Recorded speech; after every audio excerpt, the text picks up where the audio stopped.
Doutora Denise Albano, então STF, drogas, uma série de temas bastante polêmicos dessa junta de governo. Essas pautas da destruição que a extrema-esquerda tem trazido para atrapalhar a vida da nação, do país, daqueles que querem o Brasil andando no caminho da prosperidade. Como é que a senhora avalia esse conjunto de pautas explosivas e de destruição? É isso que o pensamento e a ideologia de esquerda têm a oferecer.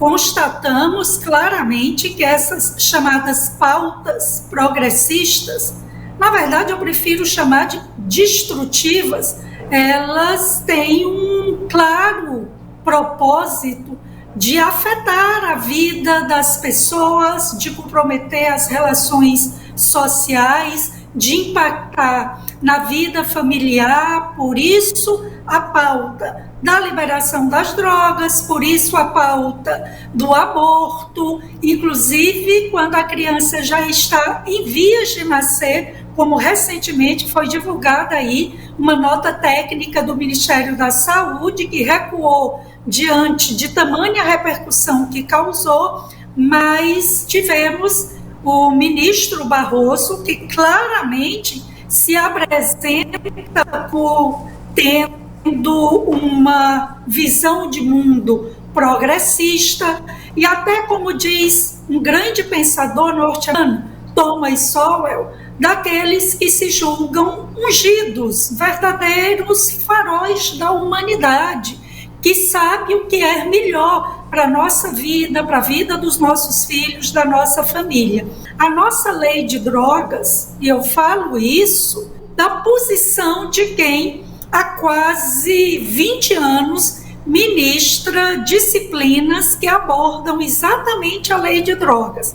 A nossa atual lei de drogas é uma das legislações mais modernas do mundo, que bem equilibra. Nem é extremamente rigorosa, quando você tem, por exemplo, em países como na Indonésia, em que a pessoa flagrada com alguma quantidade de drogas pode pegar desde prisão perpétua e, se for traficante, até pena de morte, como aconteceu há cerca de 10 anos com um brasileiro que foi flagrado transportando drogas em equipamentos esportivos.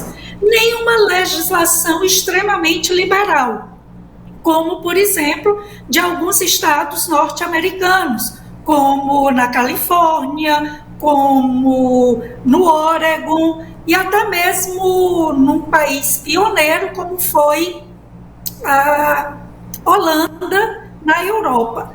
Mas acontece que tanto a Holanda como alguns estados americanos, inclusive o mais liberal nesse campo, que liberou o consumo de toda e qualquer droga tida na nossa legislação como ilícita, o estado do Oregon já vem revisando a sua legislação. Porque, ao contrário do que muitos desses que se julgam ungidos divulgam, propalam, a liberação das drogas não reduz o consumo, não reduz a população carcerária, não diminui o tráfico. Pelo contrário, pesquisas inclusive de um observatório da ONU, constatou que em alguns países, estados norte-americanos, onde houve liberação de drogas, ainda assim houve aumento, sim, da criminalidade, o tráfico se incrementou. Há muitas falácias nesse debate. Eu acompanhei, inclusive teve uma certa repercussão no dia de ontem, o voto do ministro André Mendonça, onde ele exatamente pontuava que essa questão deveria caber ao Congresso, que não cabe ao Supremo legislar nessa matéria. Ministros como o próprio ministro Barroso, o ministro Gilmar Mendes, dizendo não, mas nós não estamos a descriminalizar. Não, o propósito é evitar que meros consumidores passem a figurar como reincidentes. Quem é pego transportando, guardando, trazendo consigo para consumo próprio, só há 3 sanções possíveis. Em nenhuma hipótese a pessoa pode ser presa.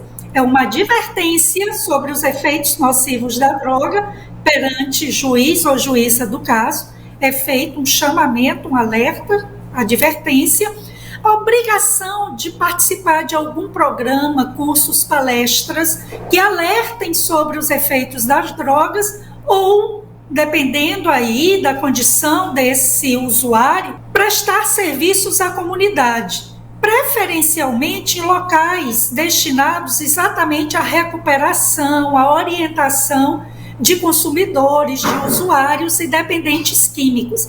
Então, dá para perceber que a legislação não quer tratar o usuário como criminoso, mas, por outro lado, não quer banalizar o consumo de drogas, porque se sabe que é porta de entrada o consumo da maconha nas primeiras oportunidades, em pequenas quantidades, para depois avançar para o consumo de drogas mais pesadas e todo o efeito nefasto que isso causa na vida das pessoas. Então, a falácia de que esses jovens vão ficar comprometidos quando forem buscar emprego, mas aí eu pergunto, qual o empregador que muitas vezes não cobra um exame médico, que pode, inclusive, detectar se consome ou não droga? Não é verdade? Qual o empregador que muitas vezes não vai atrás das referências daquele candidato? E se é um candidato relapso, que vive a consumir droga, a ser desleixado, não cumprir horário, faltar frequentemente, então são falácias que principalmente esses ministros mais progressistas, utilizam. Falhou a guerra às drogas, vai afetar a juventude pobre e periférica, porque vai perder a primariedade e vai ter dificuldade para conseguir emprego. O pequeno consumo não afeta, não causa maior lesividade na vida social. Então, são muitas falácias para justificar o injustificável, que é perder nossa juventude, banalizando, naturalizando o consumo de drogas.